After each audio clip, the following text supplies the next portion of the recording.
All right, let's jump right in. We're about to explore a pretty radical and honestly, for a lot of people, a totally life-changing way of looking at our lives, our problems, and our own happiness. For more than 100 years, whenever we ask ourselves, why am I like this? Or why can't I change this thing about me? Modern psychology has handed us one very clear, very powerful answer.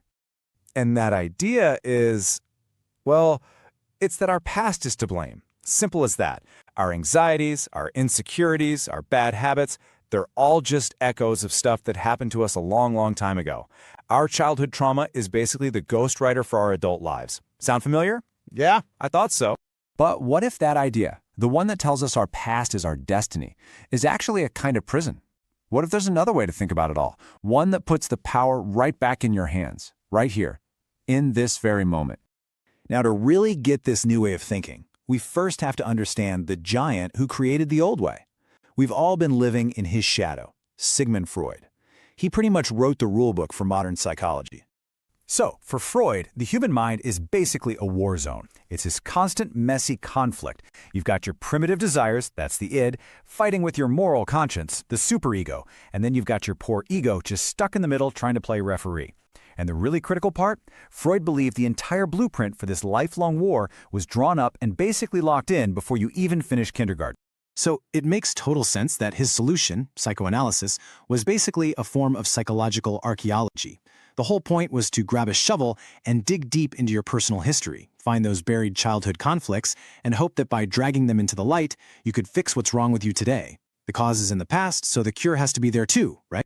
But here's the thing. Not everyone in Freud's inner circle was buying it. Enter Alfred Adler. People call him the unknown third giant of psychology, right alongside Freud and Carl Jung. And he eventually just broke away to promote a totally different and way more optimistic view of what it means to be human. And when you put them side by side, it's just wild. Their philosophies weren't just a little different, they were practically mirror images of each other. Where Freud saw us pushed around by our past and torn apart by inner conflict, Adler saw us as whole, unified beings pulled toward our future goals, defined by our connection to other people. Adler's whole theory starts with a feeling we all know. We all start out life feeling small, weak, inferior. But he said that feeling isn't a problem. It's the engine. It's what pushes us to get better, to strive for what he called superiority, which doesn't mean being better than others, but just a better version of ourselves. For Adler, your mental health is all about how connected you feel to others, and your personality isn't some fixed thing you're stuck with. It's a style of life that you actively choose. And this right here, this is the absolute heart of the debate. It's a pivot in thinking that changes everything. Is your life just a reaction to stuff that's already happened to you, or is it a conscious movement toward a goal that you yourself have set? Freud's world is built on what's called etiology, the study of causes. It's a simple framework. Because X happened in your past, you now are Y. It's a psychology of looking backward for answers. And let's be honest, sometimes it's a psychology of looking backward for excuses. Adler, on the other hand, championed teleology, the study of purpose. And this just flips the entire script. It says you are doing Y right now in order to achieve goal Z. Your behavior isn't caused by the past, it's driven by a present purpose. Okay, let's make this real. The Freudian way of thinking would say a man is anxious and can't leave his house because of some trauma he had as a kid. But the Adlerian view, which this quote nails perfectly, says the exact opposite. It says the man has a goal, to not leave his house, and so he is creating the emotion of anxiety to help him achieve that goal. The feeling serves the purpose. So here's the kicker. This is Adler's most controversial and, honestly, most empowering idea. Bad things happen. Trauma is real. But those experiences, on their own, don't determine anything. What determines your life is the meaning you choose to give those experiences. The story you tell yourself about your past is way, way more powerful than the past itself. So, for most of the last century, Adler's ideas were kind of on the sidelines, while Freud got all the attention. But lately, they've made this huge comeback. And it's almost all because of one single book that completely took over Japan and then the rest of the world. That book is The Courage to be Disliked. It's brilliant. It takes Adler's deep psychological ideas and presents them as a simple back-and-forth conversation between a philosopher and a young guy who's full of doubts. And man, it struck a nerve, selling millions of copies and introducing a whole new generation to this incredibly freeing way of thinking. The book is just full of these powerful, mind-bending lines, like this one. What does that even mean? Well, it's pretty simple, actually.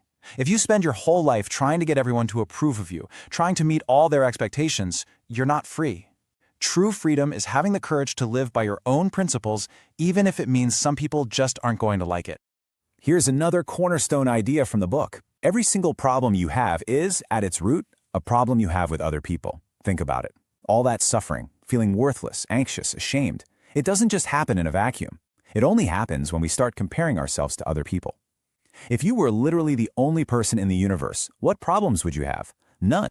Okay, so this is all really fascinating as a philosophy, but how do you actually use it? How does this make your day-to-day life any different? Well, Adler's psychology gives us a surprisingly simple and practical tool to untangle all these knots.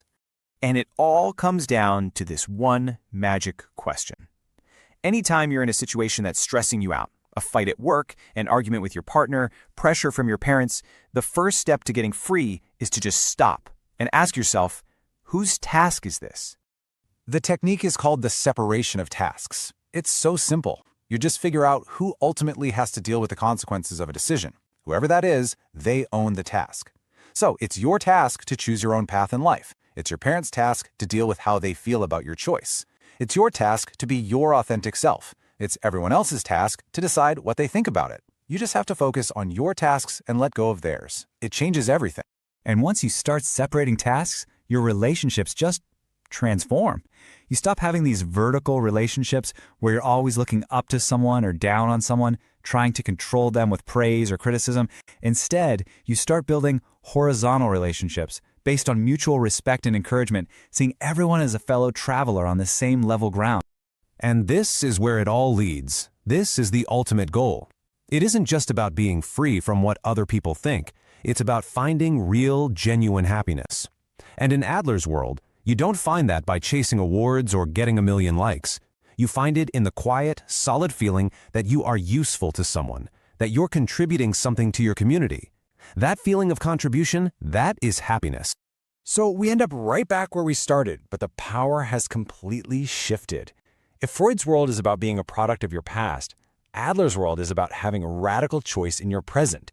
If your past doesn't define you and you're not living to fulfill anyone else's expectations, then the only question left is the most important one there is. What are you going to decide to do with your life, starting right now?